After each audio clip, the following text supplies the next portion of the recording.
साठी आपले स्नेही हरिभक्त परायण सुधा महाराज पाणेगावकर यांच्या अमृतवाणीतून जो बोध घेतला त्याबद्दल आपण त्यांचे गावकऱ्याच्या वतीने आभार मानू। स्टेजवर या व्यासपीठावर ज्ञान व्यासपीठावर उपस्थित असलेले सर्व वारकरी, या कार्यक्रमानिमित्त आलेली पाहुणे मंडळी, आमच्या भगिनी, आमचे गावकऱ्यांचे सर्व पाहुणे मंडळी, मला क्षमा करा कारण बराच वेळ झालेला आहे, परंतु उद्या ज्या कार्यासाठी आपण आलात ते कार्य म्हणजे 15 तारखेपासून 22 तारखेपर्यंत या ऐश्वर्य संपन्न भगवान बाबा व पांडुरंगाच्या मूर्ती प्राण प्रतिष्ठा व कलशारोहण सोहळा निमित्त आपण सर्वजण जवळपास पुणे पासून, मुंबई पासून या जवळपासच्या परभणी जिल्हा, नांदेड जिल्हा, हिंगोली, बुलढाणा या ठिकाणून आलेली ही पाहुणे मंडळी उद्या या कार्यक्रमाचा समारोप होणार आहे। ज्या बाबांनी या ज्या गडाचं वर्णन केले, ज्या राष्ट्रसंत भगवान बाबाचं ज्यांनी वर्णन केलेले बाबांनी या त्यांच्या कार्यक्रमासाठी आपण आहात। उद्या काल्याचं कीर्तन होणार आहे आणि गडावरचे उत्तराधिकारी कृष्णा महाराज जायभाई शास्त्री यांचे कीर्तन उद्या या ठिकाणी या ज्ञान मंडपामध्ये होणार आहे। मला वाटतं पहिल्यांदा गडावरचे शास्त्री आपल्या गावामध्ये येणार आहे आणि म्हणून गडाचा पूर्ण समाजाला अभिमान आहे।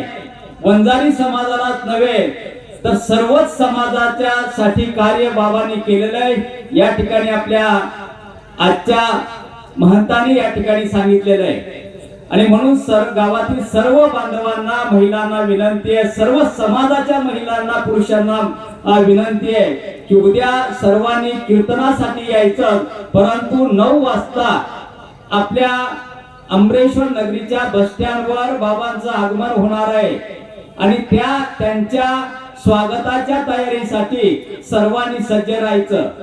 मंदिरापासून बस स्टँड पर्यंत ज्या रस्त्याने जाणार आहेत, या ठिकाणी येणार आहेत, त्या रस्त्याची पूर्ण तयारी करण्यासाठी जवळपास 2.5-3 क्विंटल रांगोळी प्रत्येकाच्या त्या रस्त्याच्या बाजूला त्या ठिकाणी रांगोळी पोहोचलेल्या आहेत। सकाळी लवकर उठून सडा सारवण करून आपल्या अंगणामध्ये प्रत्येकाने रांगोळी काढायच्या।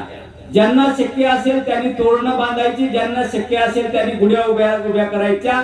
आपल्या मुली आहेत, छोट्या मोठ्या असतील, 7वी पर्यंत शिकत असलेल्या मुली असतील, त्यांनी आपल्या डोक्यावर कळस घ्यायचे आणि सर्व भजनाच्या नादामध्ये बाबांना या ठिकाणी आणण्याचं कार्य करायचं। गडावरची जी गादी आहे, लक्षात द्या, गडावरची जी गादी आहे, महाराष्ट्रातला कुठलाही संत त्या गादीला मानल्याशिवाय राहत नाही, तो लहान असो किंवा मोठा असो। आणि म्हणून जे उत्तराधिकारी या उद्या येणार आहे त्यांच्या स्वागतासाठी सर्वांनी उपस्थित राहावं, ही सर्वांना माझी विनंती आहे। वेळेचं बंधन आहे। आपण हरिनाम सप्ताहाचे जे मार्गदर्शक आहेत, हरिभक्त परायण गुरुवर्य विठ्ठलबुवा महाराज यांचे सुपुत्र डॉक्टर पुरुषोत्तम पुरी, की ज्यांच्याकडे आज महाराष्ट्रामधल्या प्रमुख रक्तपेढीची जबाबदारी आहे, मुंबईहून ते या कार्यक्रमासाठी उपस्थित आहेत आणि कर्मचारी म्हणल्यामुळं त्यांचा अमूल्य वेळ त्यांनी या ठिकाणी आज आणि उद्या या ठिकाणी ठेवण्याचं एक आयोजन आहे। ते 1 मिनिट या ठिकाणी आपल्या समोर बोलतील, परंतु उद्या 9 ते 2 या वेळेमध्ये त्यांच्या वतीने या ठिकाणी रक्तदान शिबिराचं आयोजन करण्यात आलेलं आहे। तरी मी साहेबांना विनंती करतो, डॉक्टर साहेबांना, की आपण 1 मिनिट आपण कुणीही उठायचं नाही।